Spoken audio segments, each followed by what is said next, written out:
Companies will spend $2.5 trillion this year on implementing AI. Most of them will get nothing back. Here's the data that proves it, and here is what the winners will do.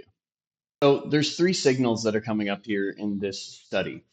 Gartner is signaling that the spending forecast of $2.5 trillion in 2026, 44% year over year growth.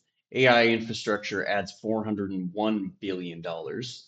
Now, IBM is signaling executives expect AI to contribute far more revenue by 2030, but only 24% clearly know where that revenue will come from.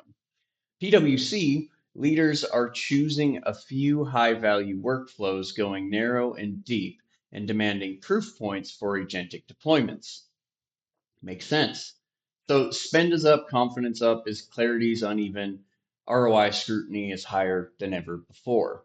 Now, everyone's promising outlandish efficiency gains, and AI can do everything. It can replace all your employees. And all of us know at this point, today's April 21st, 2026, that that's just not true yet.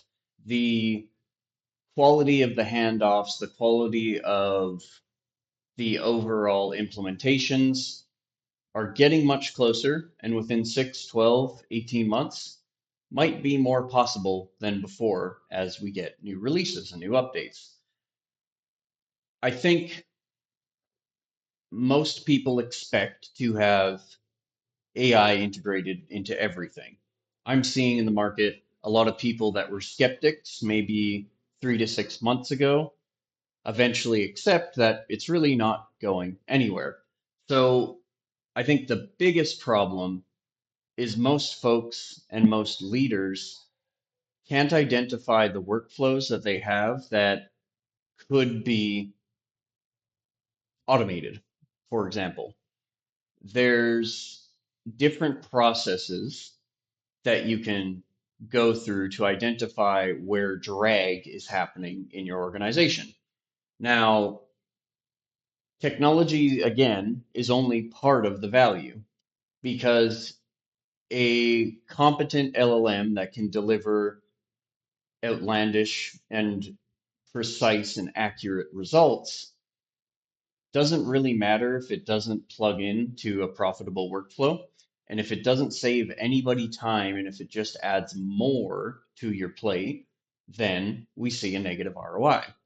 So I'd worked on a contract a few months back where this individual that worked at this company had a handful of repetitive tasks that needed hyper personalization.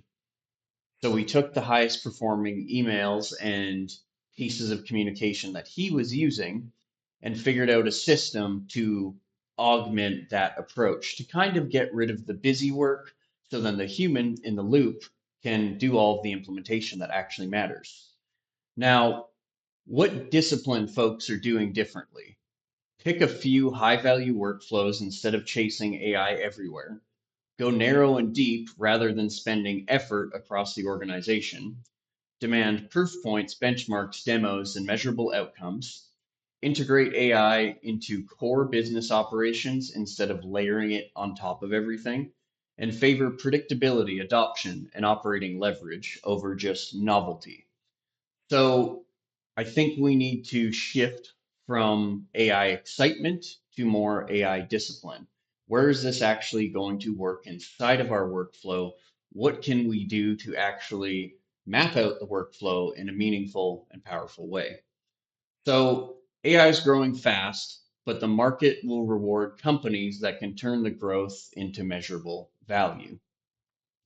So that's happening now.